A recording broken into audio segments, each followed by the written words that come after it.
The problem is not so much the pain or the depression, the mental health, the tension, the anxiety, the grief. That's not the problem at all. These things are natural occurrences, they're natural flows of energy. They belong here in this world and in our experience. The problem is the relationship that we have with them, which really stems from an ignorance that we have with ourselves, with our place in the world, who we are, where we're going, what this whole thing is. Right? We spend so much trying to figure out the world by looking outside that we lose interest and we lose familiarity with what's going on inside. And this internal world is just as vast and interesting and intriguing and complex as the external world. They reflect one another, right? I'll give you an example. So many people, they're in a career, they're working on this life plan, and all of a sudden things fall apart. They lose their job, blah, blah, blah, finances go out the window, and it becomes a life crisis, right? And understandably so. We're a multi-dimensional being, and one of these dimensions is a very practical, utilitarian sense of this is who I am. I'm a lawyer, I'm a doctor, I'm a businessman, and I'm providing, and this is part of who we are, right? But on another layer, a deeper layer, we're also life, trying to be life and grow as life does and discover itself as life does. And a lot of times these destructions in our world create grief, they create stress, they create depression, and people who have gone through that, they realize that actually this broke so that this internal purpose that we had could actually come more to fruition.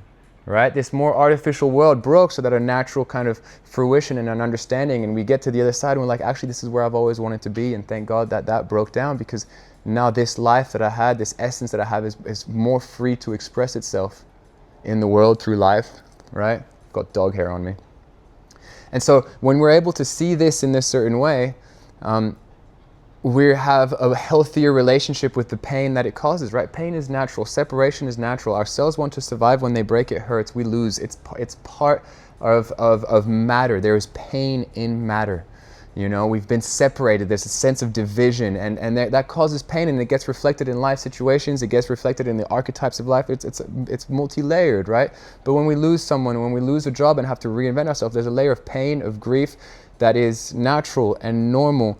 But what I hear from so many people that come to me for help or for advice, for guidance, it's like, how do I get out of this as soon as possible? How can I get rid of this pain? How can I get rid of this depression? How can I come out of this hole? And to me, it shows the question is formulated ignorantly. It shows that we don't have the correct understanding as to the role pain has or our place and what's going on in the cosmos and in the greater vision of things.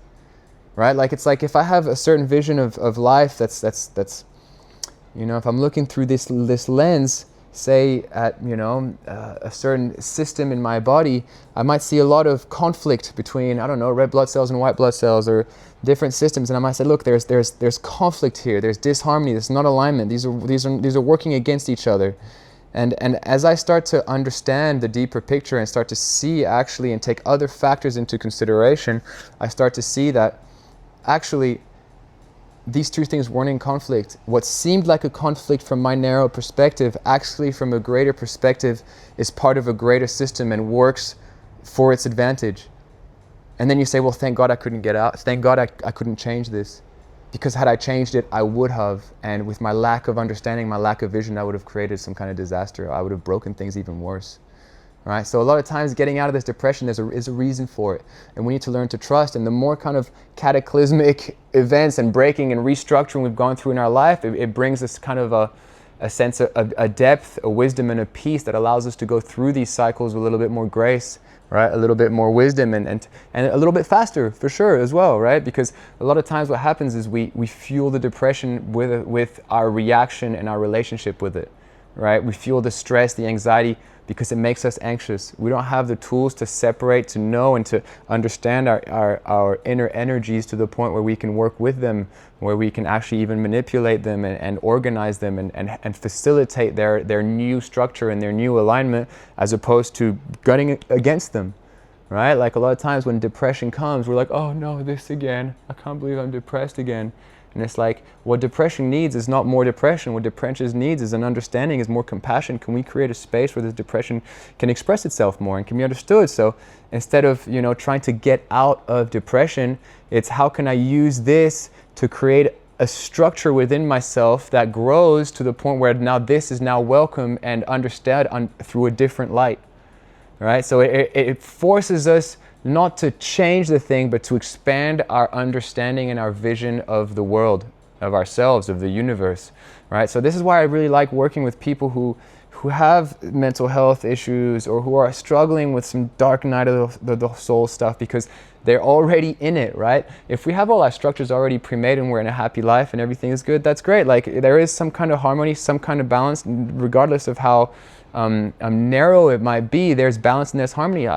Don't mess with it. But when these things start to break, to me, it's an invitation to move towards a greater harmony, a greater structure, a greater vision of life, which is where we want to go, right? Everybody who's kind of got everything together, eventually they start to lose it because it's boring. It's not what we want. It's like we don't want to live the same life chapter over and over and over and over and over again. We're here to explore the infinite abundance of experiences and understandings that are at our disposal, right? So these breaks are a part of that flow, right? From one musical note to another, there is harmony, and then there's chaos as the vibrations realign themselves to find a new harmony and move on to infinity, right? And this can be said with the way that we approach life. So I like to use crisis, heavy emotions, dark night of the soul, these presumably catastrophic or horrible feelings that we feel inside as fuel for growth, which is what happens. I'm yet to meet somebody who has this alignment and this natural growth and this capacity to attract and to synchronize their life and to manifest something so in accordance with their essence. You know, when you ask them, man, like, did you go through some shit in the past to get there? And it's always like, man, you have no idea what I went through.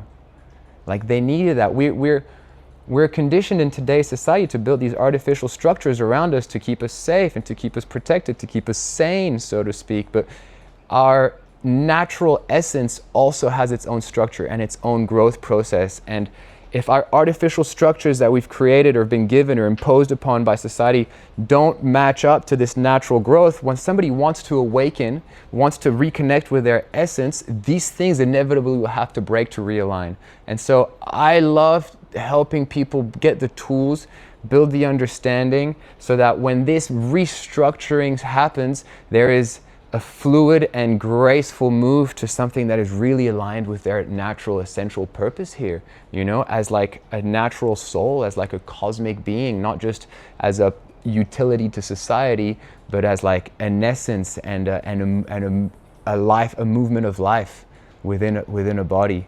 So all this to say, like, I receive a lot of messages and people come to me like, hey man, I want to get out of this depression, or how do I deal with this? And to me it's, man, like, since the dawn of time, humanity has been struggling with the issue of suffering, right? The issue of negative emotions. And I think we're now entering a time where these things need to be like put on the boat with us, you know? Like, we're all going to cross this tumultuous sea together.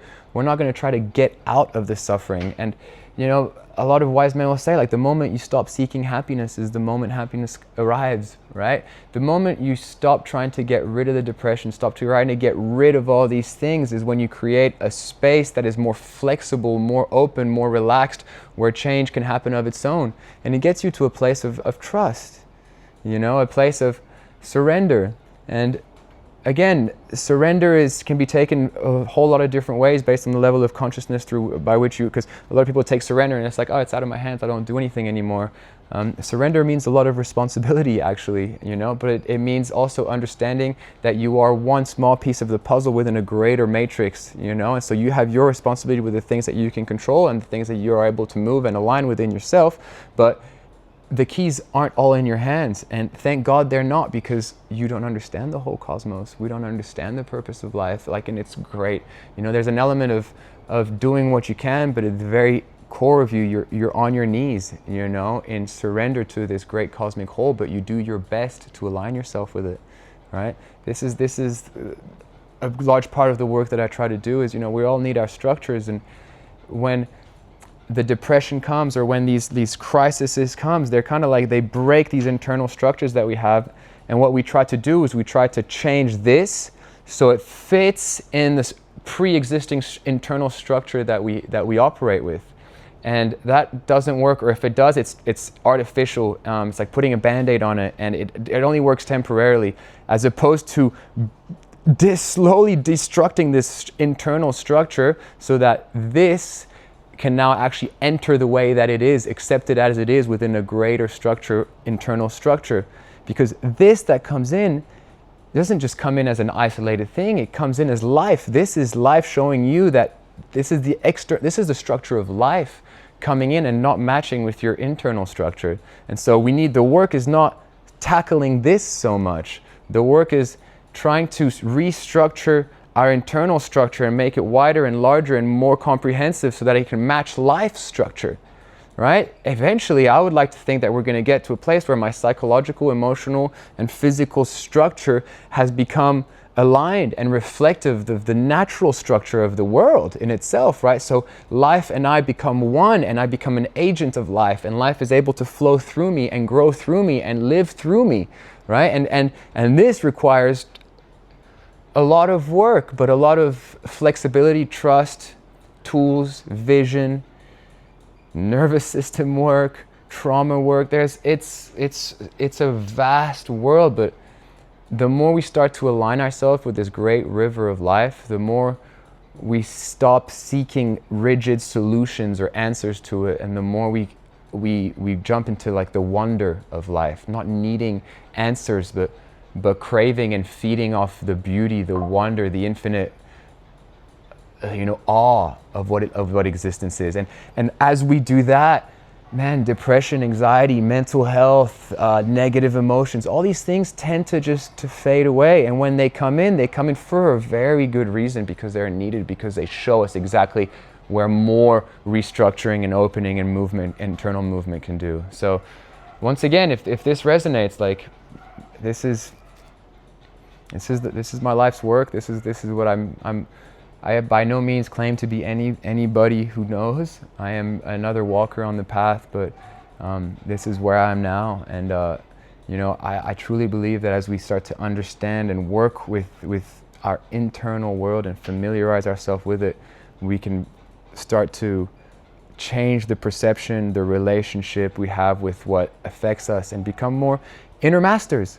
Inner masters, outer masters, and we start to grow. Our understanding of life grows as our understanding of ourself grows, and it's just this endless discovery, and I'm honored to be in a position where I can share this.